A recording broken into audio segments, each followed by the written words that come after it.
Alhamdulillahi hamdan thayyiban mubarakan fih kama yuhibbu rabbuna wa yarda. Asyhadu an la ilaha illallah wa asyhadu anna Muhammadan abduhu wa rasuluhu alladzi la nabiyya wa la rasula ba'dah. Amma ba'd.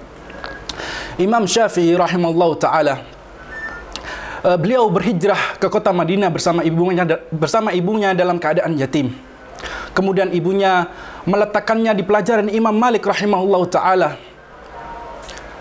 Imam Syafi'i rahimahullahu taala berumur 11 tahun pada waktu itu.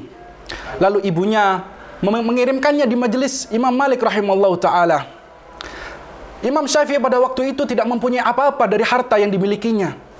Dia tidak bisa membeli alat-alat tulis seperti pena, kertas dan yang lainnya untuk menuliskan hadis yang diajarkan oleh Imam Malik rahimahullahu taala. Kemudian Imam Malik melihat Imam Syafi'i memasukkan tangannya ke dalam mulutnya. Memasukkan tangannya ke dalam mulutnya, lalu meletakkan di atas tangannya dengan menulis seperti ini. Dia melakukannya berulang kali, padahal waktu itu dia berumur 11 tahun.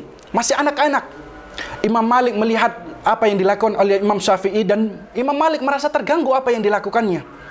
Imam Malik pun memanggil Imam Syafi'i pada waktu itu yang berumur 11 tahun. Kemarilah wahai anak kecil. Lalu Imam Malik mengatakan, janganlah engkau hadir di pelajaranku berikutnya setelah pelajaran 2 dan 3 kali yang Imam Malik ajarkan kepada murid-muridnya. Imam Malik mengatakan, janganlah engkau pergi lagi kepada majelisku lagi. Lalu Imam Syafi'i mengatakan, kenapa wahai Imam Malik aku tidak boleh hadir di majelismu? Engkau telah berbuat yang sia-sia, kata Imam Malik kepada Imam Syafi'i. Engkau telah bermain-main dari apa yang aku ajarkan dari hadis tersebut. Apa yang kau lakukan? Engkau memasukkan tanganmu seperti ini dan memainkan ludahmu dan menuliskan di tangan telapak kirimu. Apa yang kau lakukan? Itulah perbuatan yang sia-sia, kata Imam Malik rahimahullah ta'ala.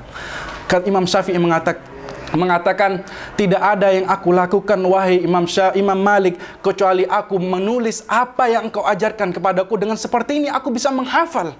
Ketahuilah bahwasanya Imam Syafi'i pada waktu itu berumur 11 tahun, masih kecil. Kalau begitu, oke, coba engkau setorkan hafalan kepadaku kalau engkau memang bisa menghafalkan dengan caramu seperti itu.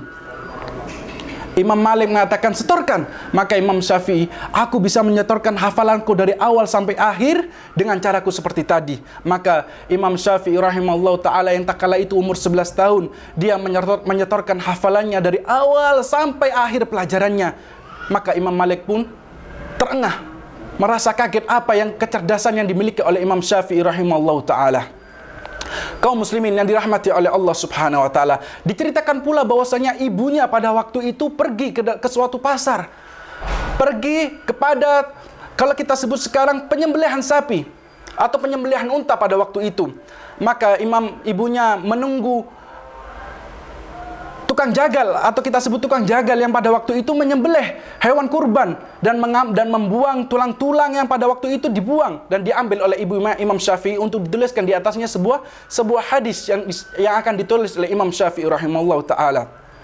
Disebutkan pula atau diceritakan pula bahwasannya ibunya pergi ke perkantoran pada waktu itu, yang dimana perkantoran membuang kertas-kertas yang tidak berfungsi atau tidak bermanfaat lagi. Ibunya mengambilnya, maka diberikanlah kepada Imam Syafi'i rahimahullah ta'ala untuk dituliskan di atasnya sebuah hadis. Kalau kita lihat hadis yang ditulis oleh Imam Syafi'i, maka ditulislah di belakangnya juga perlengkapan-perlengkapan atau tulisan-tulisan perkantoran pada waktu itu.